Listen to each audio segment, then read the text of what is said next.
Massive wildfires continue to burn across California, including the largest in the state history.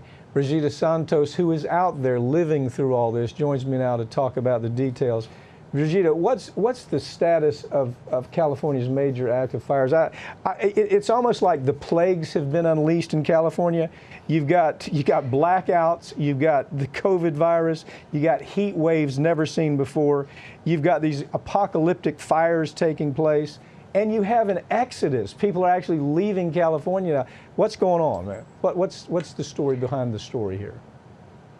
Yeah, it's absolutely crazy. Fires get worse every single year, and unfortunately, we're getting a little bit too used to it. Now, the largest wildfire in California history is currently burning across several counties in the northern part of the state, including Mendocino, Trinity, and Humboldt. The August Complex fire, which combined several lightning complexes into one giant fire, has consumed nearly 1 million acres of land since beginning over a month ago. As of Tuesday, it stands at 43% containment. Now, down here in Southern California, the Bobcat fire has now become the 5th largest in state history. It's currently tearing through the Angeles National Forest just east of the studio here, and it's torched more than 106,000 acres in the past 2 weeks. It stands at 17% containment. While wildfires have ramped up over the summer, this year has been particularly bad overall in California. Since January, nearly 8,000 wildfires have destroyed more than 3.5 million acres of land in the state. In comparison, Mike, by this time last year, just 56,000 acres had been consumed in wildfires. You know, fires are also tearing through other parts of the Pacific Northwest. What can you tell me about, say, Oregon is a place I'm seeing that you know, you'd see it every now and then, but really it's lighting up in a big way right now in Oregon. What's your take on that? Yeah, look, this week at least 80 major fires are burning across a dozen western states. Some of the most destructive fires, though, have burned in Oregon, where 6 men have been accused of arson. Now, none of these alleged arsonists are suspected of starting fires for political reasons, as claimed in widespread online rumors. Those were false. Instead, all of the men reportedly suffer from substance abuse, homelessness, or mental illness.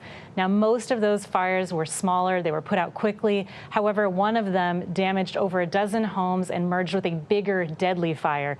In that case, the suspect has been charged with crimes. The other suspected cases are still under investigation. Brigida, what agencies are managing California's forests, and how can, I mean, there's all this discussion, you know, they need to do undercutting, and they need to take care of some of the dead wood that's out there. Is there truth to that, or is that just a talking point that we're seeing emerging for political reasons? Of course, there's a little bit of truth to that, but a lot of this has to do with the federal government and the state government here not cooperating properly when it comes to managing the forest fires. Now, the federal government owns and controls 57% of California's 33 million acres of forests. And the federal agencies that oversee the state's forests include the Bureau of Land Management, the National Park Service, and the U.S. Forest Service. Meanwhile, state and local agencies, including CAL FIRE, park and water districts, and land trusts, own just 3%. The rest is owned by private families, Native American tribes, or industrial timber companies.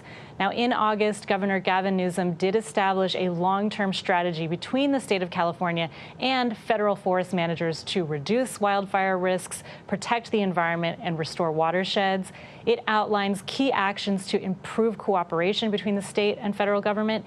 And President Trump has just signed the Great American Outdoors Act, which will provide critical funding for the Forest Service's work in California and elsewhere. So hopefully that cooperation is going to improve things, but we'll have to wait and see. Talking point that I hear most is it's the new normal. It is climate change that's involved. The media won't report on it. Every time they do the story, the headline should be climate change. They're not doing that. But unfortunately, that is the reality. It is the new normal, apparently the new normal from here on out. Stay safe out there, Brigida, and thank you for joining me, okay? I will. Thanks, Mike.